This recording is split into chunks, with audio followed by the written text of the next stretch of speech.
Captain Sarah Mitchell had always dreamed of flying. Growing up on a small farm in Ohio, she would watch military jets streak across the sky and imagine herself at the controls.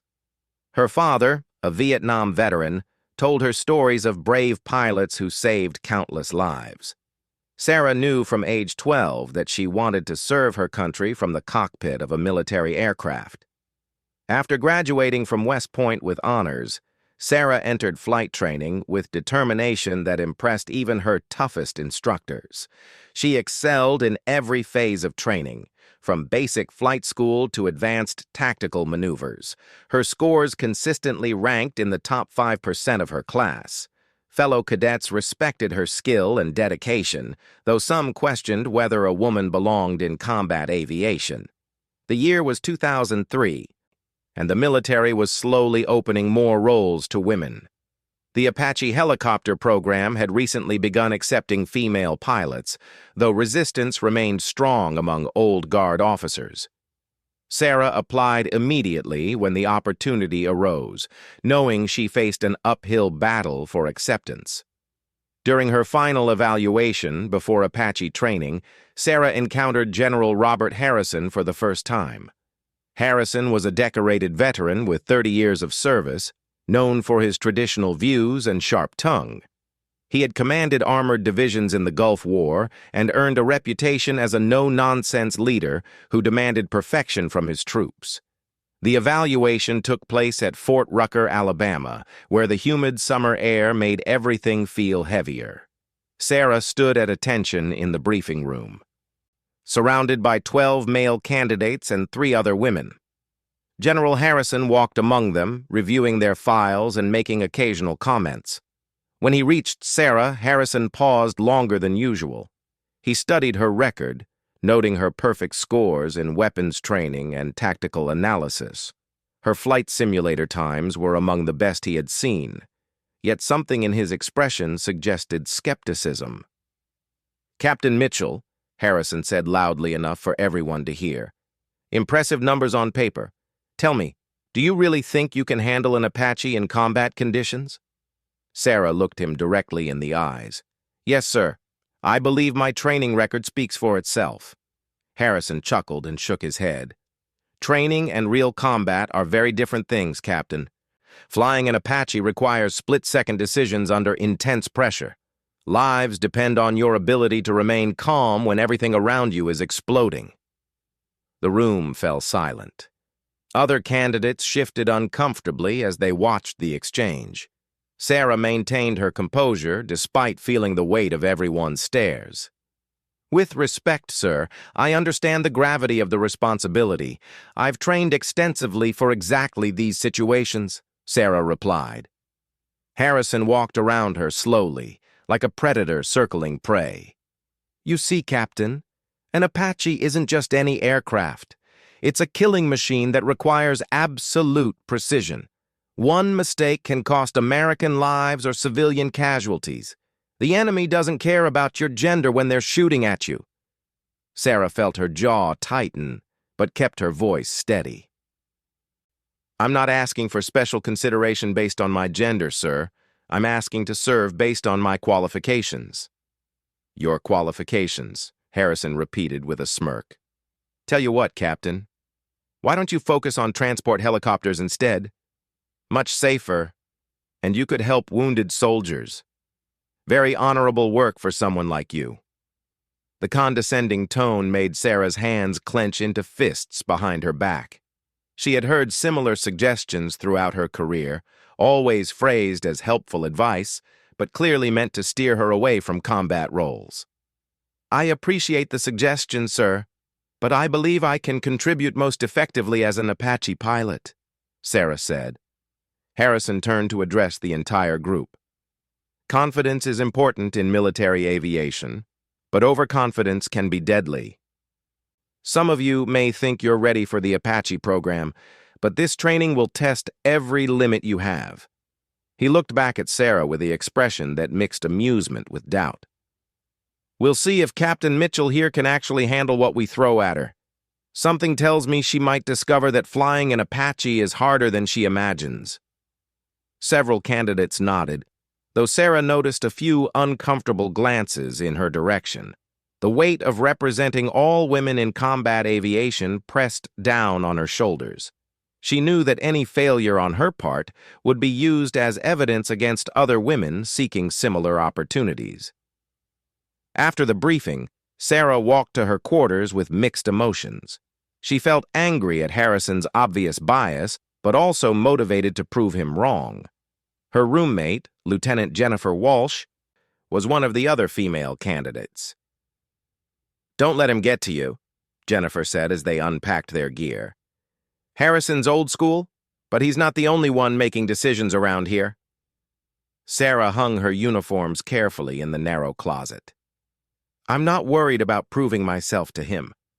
I'm worried about what happens if I make even one mistake. He'll use it as proof that women don't belong in Apaches." Jennifer nodded, understanding. They had both faced similar pressure throughout their careers. Every assignment came with the unspoken expectation that they represent all women in the military. The next morning began Apache orientation. The instructors led them to the flight line where several AH-64 Apaches sat like mechanical predators. Sarah felt her pulse quicken as she approached the aircraft she had dreamed of flying for years. The Apache was an impressive machine, bristling with weapon systems and advanced electronics. Its tandem cockpit design placed the gunner in front and pilot behind, creating an efficient killing platform. Sarah studied every detail, from the 30mm chain gun beneath the nose to the Hellfire missiles mounted on stub wings. Chief Warrant Officer Mike Rodriguez, their primary instructor, began the technical briefing. Rodriguez had flown Apaches in Iraq and Afghanistan, accumulating over 2,000 combat hours. His weathered face showed the stress of numerous deployments, but his eyes remained sharp and focused. "The Apache is the most advanced attack helicopter in the world," Rodriguez explained. "It can engage multiple targets simultaneously while providing close air support to ground troops. But all that capability means nothing if you can't handle the pressure of combat." He pointed to various systems as he spoke. "Your targeting system can track 16 targets at once. Your weapons can destroy tanks, bunkers, and enemy personnel from miles away. But remember, with great power comes great responsibility." Sarah absorbed every word, taking detailed notes in her tactical notebook. She noticed Harrison observing from a distance, his arms crossed as he watched the female candidates particularly closely. During the first simulator session, Sarah excelled at target identification and engagement procedures. Her scores ranked second overall, behind only Thomas Crawford, a former Navy pilot with extensive helicopter experience. The other female candidates also performed well, though not quite at Sarah's level. Harrison reviewed the scores with obvious disappointment. He had expected at least one of the women to struggle significantly, providing ammunition for his arguments against female combat pilots. Instead, he found himself looking at results that contradicted his preconceptions. That evening, Harrison called a meeting with the senior instructors. In the privacy of the conference room, he expressed his concerns about women in the Apache program. "I understand the political pressure to integrate women into combat roles," Harrison said, "but we're talking about billion-dollar aircraft and American lives. This isn't the place for social experiments." Rodriguez shifted in his chair. He had worked with several excellent female pilots during his career and found Harrison's position increasingly outdated. "Sir, the female candidates are performing well in training. Captain Mitchell especially shows exceptional skill and judgment," Rodriguez replied. Harrison waved dismissively. "Simulator scores don't mean anything in real combat. When bullets start flying and people start dying, we'll see how they really perform." The conversation continued for another hour, with Harrison making his position clear. He believed women lacked the physical strength and emotional toughness needed for Apache operations. Several younger instructors disagreed, but hesitated to challenge a general directly. Meanwhile, Sarah continued her training with fierce determination. She studied technical manuals late into the night, memorizing every system and procedure. Her performance in weapons training impressed even skeptical instructors as she consistently achieved high scores in both simulated and live-fire exercises. During a particularly challenging navigation exercise, Sarah's aircraft experienced a simulated engine failure over hostile territory. The scenario required immediate decision-making under extreme pressure, exactly the kind of situation Harrison claimed women couldn't handle. Sarah calmly ran through emergency procedures while simultaneously coordinating with ground forces and identifying landing zones. Her performance was textbook perfect, earning praise from Rodriguez and other instructors. When Harrison reviewed the exercise footage, he found himself grudgingly impressed despite his reservations. Sarah had demonstrated exactly the kind of cool judgment the Apache program demanded. Yet he remained convinced that real combat would expose her limitations. As weeks passed, tensions grew between Harrison and the training staff. His constant questioning of female candidates created an uncomfortable atmosphere that affected morale. Several instructors began requesting transfers, unwilling to work under his increasingly hostile supervision. Sarah sensed the growing tension, but refused to let it affect her performance. She focused on mastering every aspect of Apache operations, from basic flight maneuvers to complex tactical scenarios.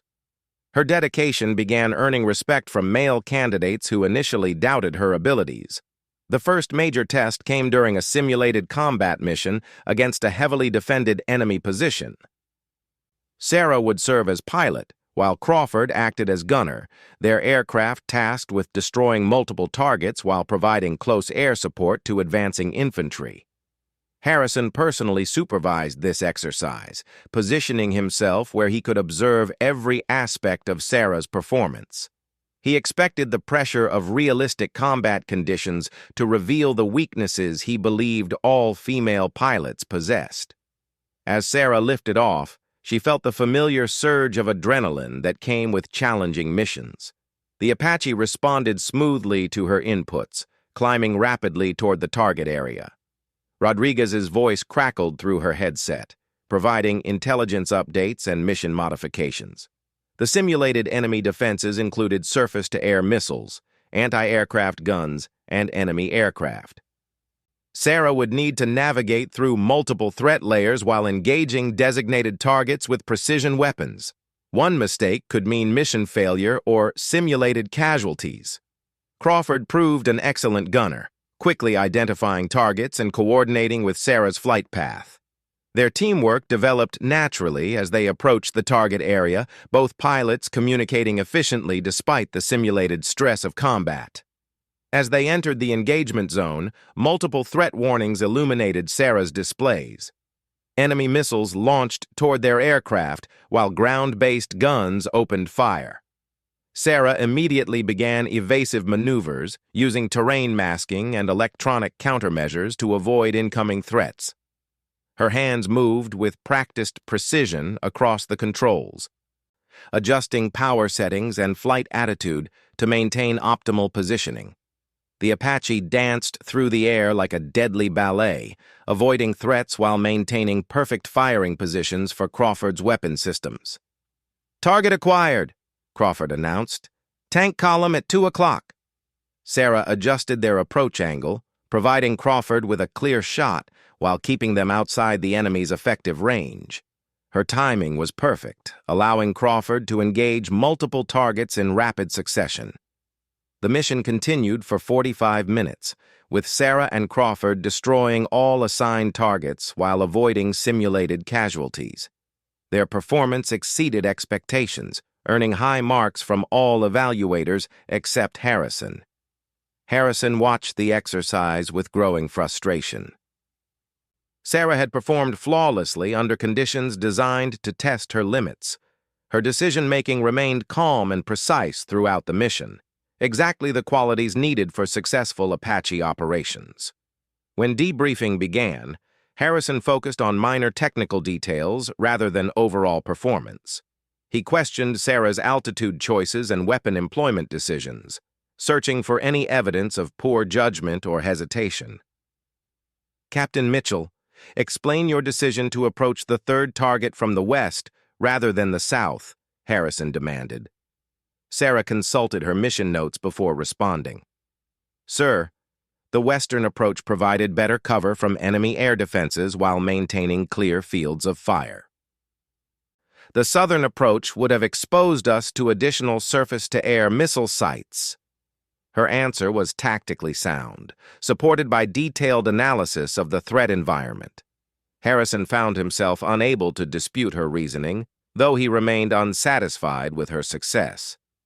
Other instructors exchanged glances as Harrison continued his interrogation. Rodriguez finally intervened, pointing out that Sarah's performance met or exceeded all established standards for Apache qualification. That evening, Harrison sat alone in his office, reviewing personnel files and mission recordings. Sarah's consistent excellence challenged his fundamental beliefs about women in combat roles. He had expected clear evidence of female inadequacy, but instead found performance that rivaled the best male pilots he had trained. His thoughts turned to his own career and the changes he had witnessed in the military. Women now served in roles previously reserved for men, often performing as well or better than their male counterparts. Yet Harrison struggled to accept these changes, clinging to traditional views that seemed increasingly outdated. As Sarah continued her training, she remained unaware of the internal conflict her success had created for Harrison. She focused on mastering her craft, driven by a desire to serve her country and prove that gender was irrelevant to military effectiveness. The stage was set for a confrontation that would test both Sarah's skills and Harrison's prejudices in ways neither had anticipated. 3 months into advanced training, Sarah received orders for her first real combat deployment to Afghanistan. The announcement came during a routine briefing, and she felt a mixture of excitement and nervousness. This was the moment she had trained for throughout her entire military career. General Harrison attended the deployment briefing, his expression unreadable as he reviewed the assignment list. When Sarah's name was called for Apache operations in Kandahar province, several instructors nodded approvingly. Her training scores justified the assignment, though Harrison remained visibly skeptical. Captain Mitchell will be assigned to the 101st Combat Aviation Brigade, Rodriguez announced. Her unit will provide close air support for special operations forces operating in challenging terrain. Harrison leaned forward in his chair. Are we certain Captain Mitchell is ready for such a demanding assignment? Special operations require absolute precision and reliability. Rodriguez looked directly at Harrison. Sir, Captain Mitchell has consistently demonstrated superior skills throughout training. Her performance metrics exceed requirements for this type of mission. The tension in the room was palpable as other officers watched the exchange. Sarah maintained her composure despite feeling like the center of an uncomfortable spotlight. She knew her deployment had become a test case for women in Apache combat roles. Very well, Harrison said finally.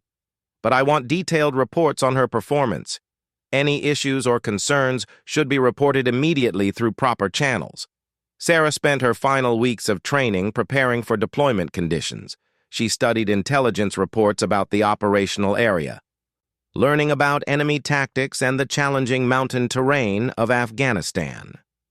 The region featured high altitudes and unpredictable weather that tested both aircraft and pilot capabilities. Her deployment team included experienced pilots who had completed multiple combat tours. Captain James Murphy, her designated co-pilot, had flown over 400 combat hours in Iraq and Afghanistan. His calm demeanor and extensive knowledge made him an ideal partner for Sarah's first deployment. The altitude will be the biggest adjustment, Murphy explained during their pre-deployment briefing.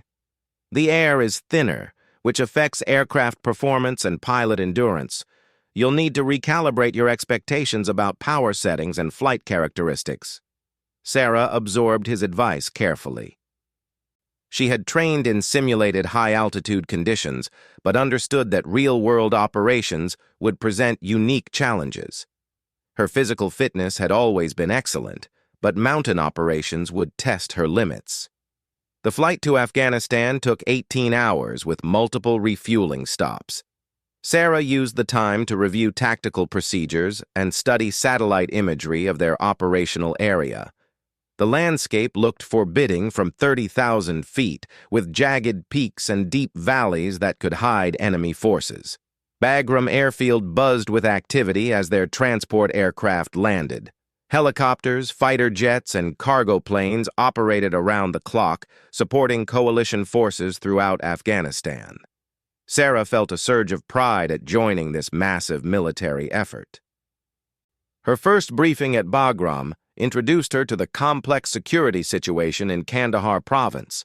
Taliban forces controlled significant territory and regularly attacked coalition convoys and bases. Apache helicopters provided crucial air support for ground troops operating in this dangerous environment. Colonel David Steele, the brigade commander, welcomed the new pilots personally.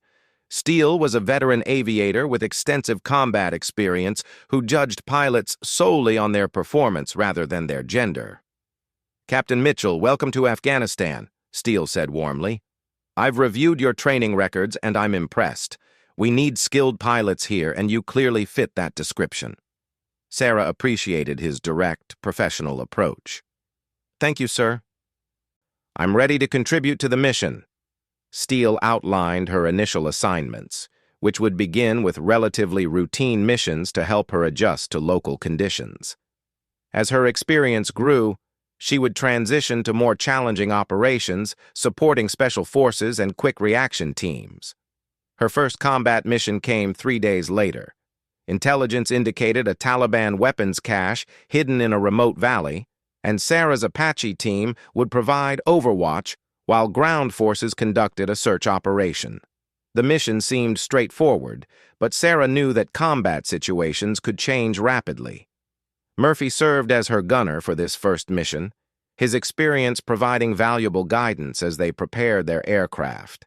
The Apache was fully loaded with missiles, rockets, and ammunition, ready for any engagement they might encounter. "Remember, the mountains create tricky wind patterns," Murphy advised as they conducted pre-flight checks.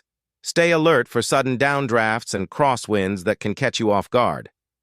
Sarah nodded, running through her own checklist with methodical precision. Every system had to function perfectly before they could launch on a combat mission.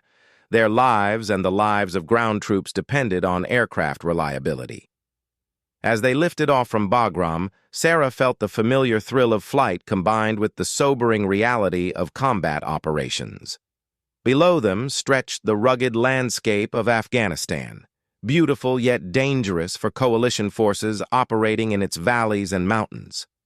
The flight to their operational area took 40 minutes, giving Sarah time to adjust to the thin mountain air and challenging terrain. Radio chatter filled her headset as various units coordinated their movements across the battlefield. "Apache 2-4, this is Ground Team Alpha," came the voice of the Special Forces commander. "We're approaching the target area and request your overwatch from the north." Sarah adjusted their flight path to provide optimal observation of the ground team's route. Through her targeting system, she could see the soldiers moving carefully through rocky terrain toward the suspected weapons cache. "Ground Team Alpha, Apache 2-4 has you in sight. Area appears clear of enemy activity," Murphy reported through the gunner's station.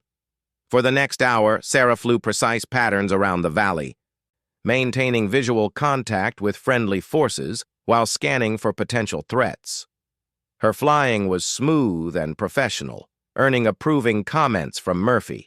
Suddenly, their warning systems detected incoming rocket-propelled grenades from a concealed enemy position. Sarah immediately began evasive maneuvers while Murphy identified the threat location for engagement. "Taking fire from the ridgeline," Murphy announced. "I have multiple enemy positions." Sarah's training took over as she maneuvered the Apache to provide Murphy with clear shots while avoiding enemy fire. Her hands moved across the controls with practiced precision, the aircraft responding instantly to her inputs. "Engaging targets," Murphy called out as he fired their 30mm cannon at the enemy positions.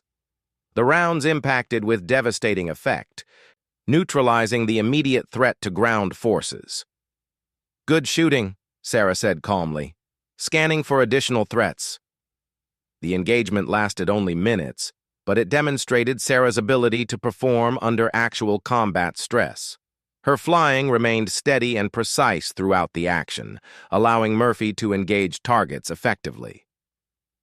Ground Team Alpha completed their mission successfully, recovering a significant cache of weapons and explosives. Sarah's overwatch had contributed directly to the operation's success while protecting coalition forces from enemy fire. During the post-mission debrief, Murphy praised Sarah's performance to the operations staff. "Captain Mitchell flew exactly like a combat veteran," he reported. "Her reactions were immediate and appropriate throughout the engagement." Word of Sarah's successful first mission spread quickly through the aviation community. Pilots respected performance above all else, and Sarah had demonstrated she belonged in combat operations. However, General Harrison received detailed reports about the mission through his network of contacts. Despite the positive outcomes, he remained skeptical about the long-term implications of women in Apache combat roles. Harrison decided to visit Afghanistan personally to observe Sarah's operations firsthand. He believed that extended combat exposure would eventually reveal the weaknesses he was certain existed among female combat pilots. His arrival at Bagram caused considerable attention among the aviation units. Harrison's reputation preceded him, and many pilots knew about his opposition to women in combat roles. Sarah learned of his visit through unofficial channels, understanding that her performance would receive extra scrutiny. "Don't let his presence affect your flying," Murphy advised. "You've proven yourself in combat. Just continue doing what you've been doing." Sarah appreciated the support, but knew that Harrison's visit represented a critical evaluation of her capabilities. Her next several missions would likely determine the future of women in Apache programs.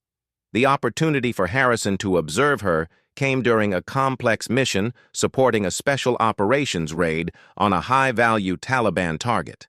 Sarah would lead a flight of 4 Apaches, providing close air support for the assault team. The mission briefing revealed significant challenges. The target compound was located in a narrow valley surrounded by high peaks, limiting approach routes and escape paths. Enemy forces in the area included experienced fighters with anti-aircraft weapons. "This is exactly the type of mission that tests pilot capabilities," Harrison observed during the planning session. "Precision flying in confined spaces under enemy fire requires exceptional skill and judgment." Sarah studied the mission parameters carefully, noting the tactical challenges and potential complications. Her flight would need to coordinate carefully to provide effective support while avoiding friendly fire incidents. As mission time approached, Harrison positioned himself in the command center where he could monitor radio communications and watch real-time video feeds from the Apache cameras. Several other officers joined him, creating an unusual level of attention for a routine combat mission.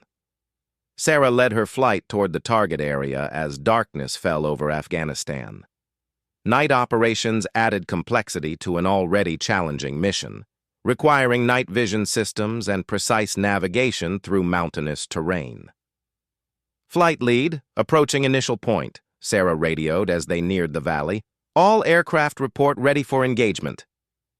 The Special Operations team was already moving toward the target compound when Sarah's flight arrived overhead. Her targeting systems revealed multiple enemy positions around the objective, requiring careful coordination to avoid hitting friendly forces. "Ground team requests immediate suppression of enemy positions on the North Ridge," came the urgent radio call. Sarah quickly identified the targets and coordinated with her wingman to engage simultaneously. "Apache 2 and 3 engage targets on the North Ridge. Apache 4, maintain overwatch on the compound." The attack unfolded with precision as Sarah's pilots engaged their assigned targets. Enemy fire diminished immediately, allowing the ground team to advance toward their objective without opposition. Harrison watched the engagement through multiple camera feeds, observing Sarah's tactical leadership and flying skills under genuine combat stress. Her communications remained clear and professional despite the intense situation.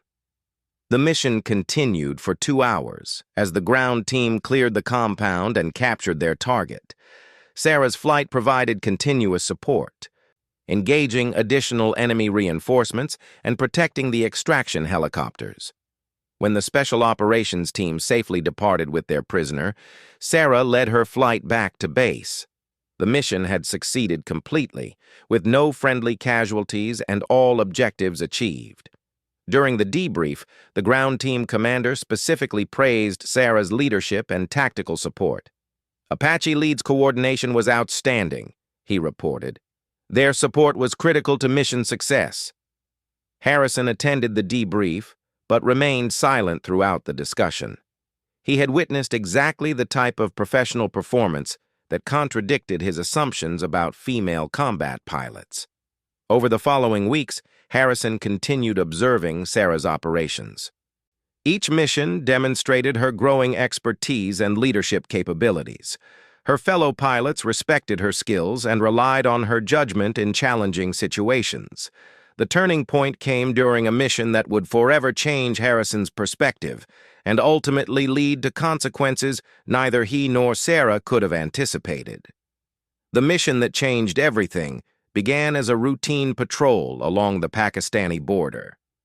Intelligence reports indicated increased Taliban activity in the remote mountain valleys, and Sarah's flight was tasked with conducting reconnaissance while remaining ready to support ground forces if needed. General Harrison had extended his stay in Afghanistan specifically to observe more of Sarah's operations. He accompanied the mission controllers in the operations center, determined to witness what he believed would eventually be a critical failure that proved his point about women in combat. Sarah led a 2-aircraft formation through the mountainous terrain as dawn broke over the Hindu Kush. The morning was clear with excellent visibility, perfect conditions for their surveillance mission. Her wingman was Captain Lisa Chen, another female pilot whose skills had also drawn Harrison's skeptical attention.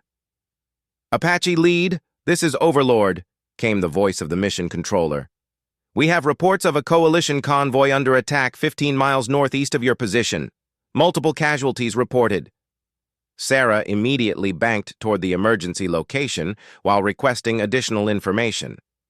"Overlord, Apache lead is proceeding to assist." "What's the threat situation?"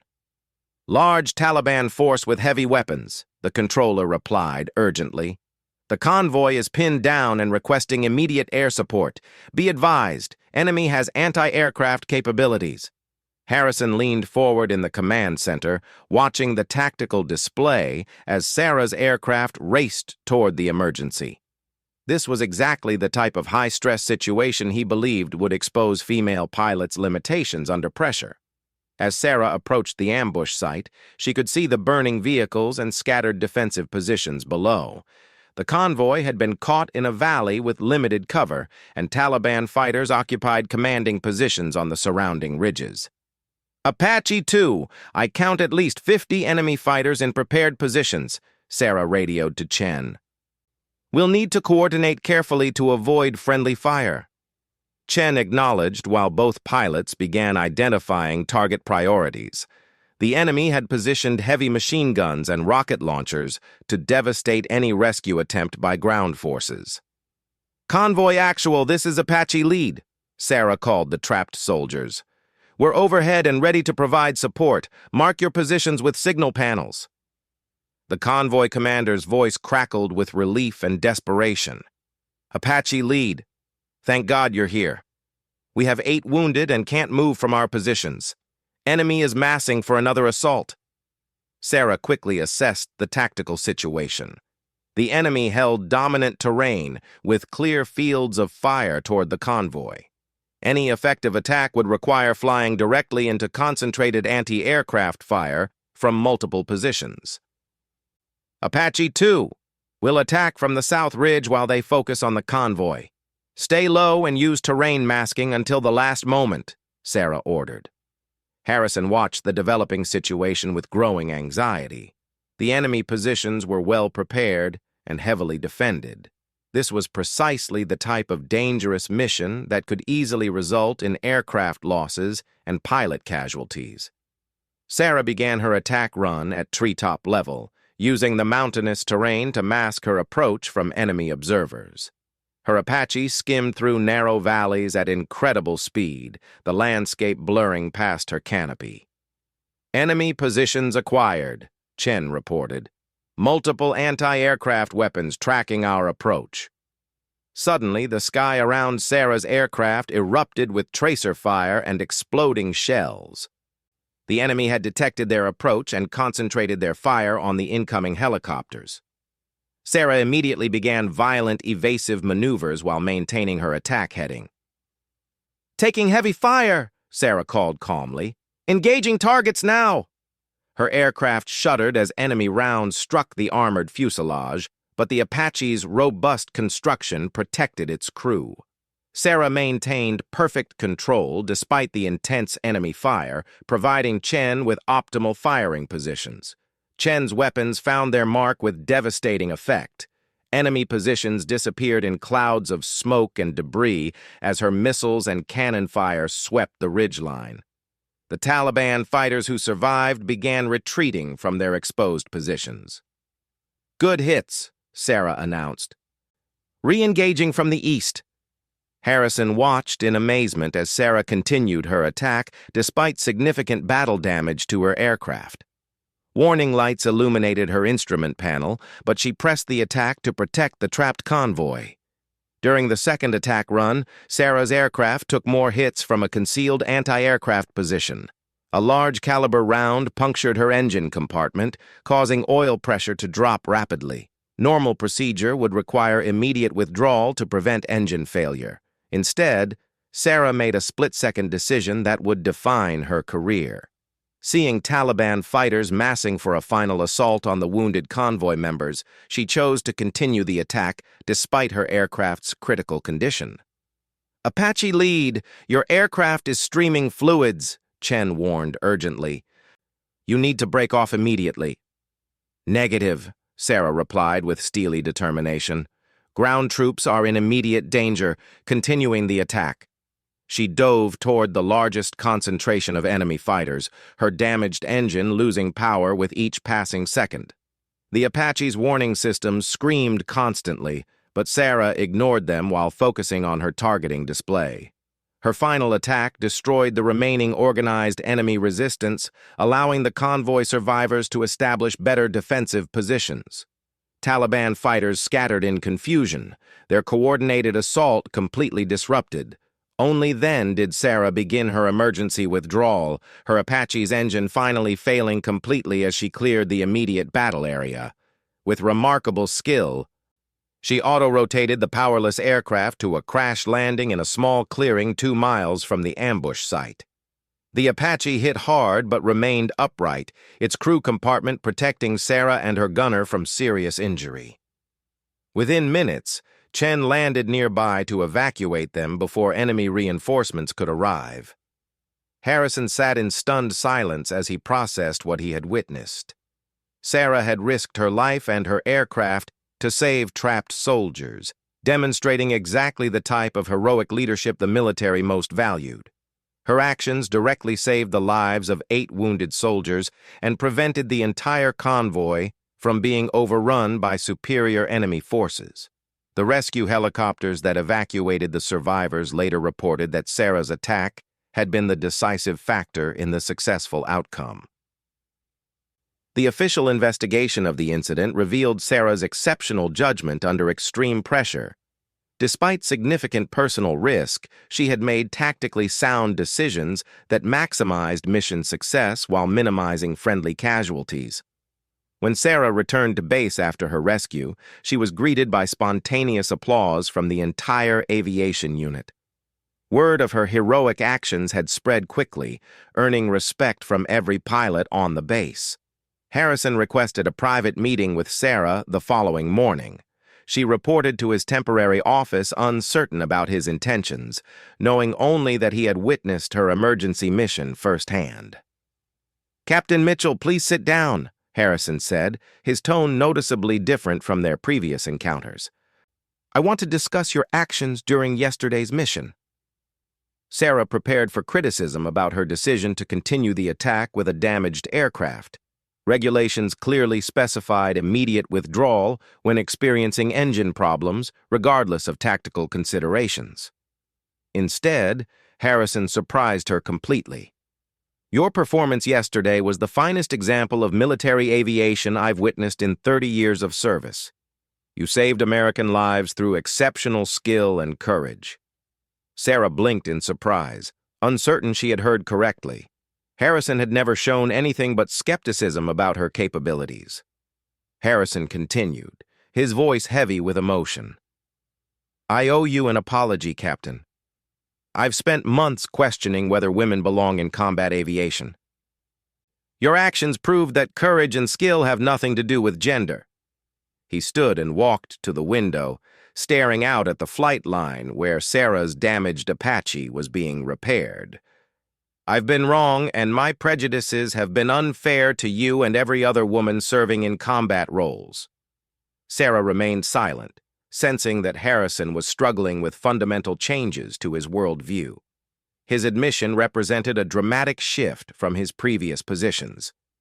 "I want you to know that I'm recommending you for the Distinguished Flying Cross," Harrison said. "Your actions deserve recognition at the highest level." The Distinguished Flying Cross was one of the military's most prestigious awards for aerial heroism. Sarah felt overwhelmed by the honor, especially coming from someone who had previously doubted her abilities. However, Harrison's change of heart came too late to prevent the consequences of his previous actions. His months of resistance to female combat pilots had created significant controversy within the military hierarchy. Several senior female officers had filed formal complaints about Harrison's treatment of women in aviation programs. Their complaints detailed a pattern of discriminatory behavior that violated military equal opportunity policies. The investigation into these complaints revealed extensive evidence of Harrison's bias against female pilots. Testimony from instructors and students documented numerous incidents of inappropriate comments and unfair treatment. When confronted with this evidence, Harrison did not deny the accusations. Instead, he acknowledged that his personal beliefs had influenced his professional decisions in inappropriate ways. "I cannot excuse my behavior," Harrison admitted to the investigating officers. "My prejudices affected my judgment and created an environment that was unfair to female service members." The military's response was swift and decisive. Harrison's distinguished service record could not protect him from the consequences of his discriminatory actions. The investigation recommended his immediate retirement to avoid further damage to military morale and public confidence. Harrison's resignation became effective 30 days after Sarah's heroic mission. His departure sent a clear message throughout the military that discrimination based on gender would not be tolerated, regardless of an officer's rank or previous service. Sarah learned of Harrison's resignation through official channels, feeling mixed emotions about the outcome. She had never wanted to destroy anyone's career, only to prove herself worthy of serving in combat aviation. The ceremony presenting Sarah with the Distinguished Flying Cross took place at the Pentagon 6 months later. Her parents attended proudly, finally seeing their daughter receive the recognition she deserved for her exceptional service. During her acceptance speech, Sarah spoke about the importance of judging military personnel based on their capabilities rather than their gender. She dedicated her award to all the women who had served with distinction despite facing discrimination and doubt. Harrison attended the ceremony as a private citizen, having completed his retirement processing. He approached Sarah afterward to offer his personal congratulations and final apology. "You've proven something important for the military and the country," Harrison told her quietly. "I'm sorry I wasn't wise enough to see it sooner." Sarah accepted his apology graciously, understanding that change often comes slowly to traditional institutions. Harrison's transformation, while late in coming, demonstrated that even deeply held prejudices could be overcome by undeniable evidence. The impact of Sarah's story extended far beyond one ceremony or one officer's resignation.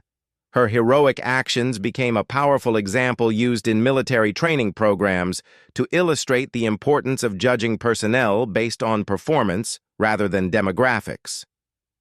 Young women entering military aviation programs often heard about Captain Sarah Mitchell's courage under fire and her determination to prove herself worthy of serving alongside male pilots. Her example inspired countless others to pursue their own dreams of military service. Harrison's resignation, meanwhile, marked a turning point in military policies regarding women in combat roles. The incident demonstrated the serious consequences that awaited officers who allowed personal prejudices to influence their professional responsibilities. Sarah continued her military career with distinction, eventually commanding her own aviation unit and mentoring the next generation of pilots. Her leadership style emphasized the values she had learned through adversity, that excellence knows no gender, and that courage under fire reveals the true measure of a military officer. The Apache she had crashed during her heroic mission was eventually repaired and returned to service. A small plaque inside the cockpit commemorated Captain Sarah Mitchell's actions, serving as a permanent reminder that heroism comes in many forms. Years later, when asked about the incident that changed her life, Sarah always emphasized the importance of focusing on mission accomplishment rather than personal recognition. Her actions that day had been driven by a simple desire to protect fellow soldiers, the most fundamental responsibility of any military officer. The story of the general who joked about her flying the Apache became a cautionary tale about the dangers of prejudice in military leadership. Harrison's forced resignation served as a permanent reminder that the modern military demands leaders who can recognize talent and courage regardless of their source. Sarah's legacy extended beyond her individual achievements to encompass the broader struggle for equality in military service. Her heroic actions provided undeniable proof that women could excel in the most demanding combat roles, forever changing how the military viewed female service members. The mountains of Afghanistan had witnessed countless acts of heroism during America's longest war. But few had such far-reaching consequences as the day Captain Sarah Mitchell chose to risk everything to save the lives of her fellow soldiers, proving once and for all that courage knows no gender.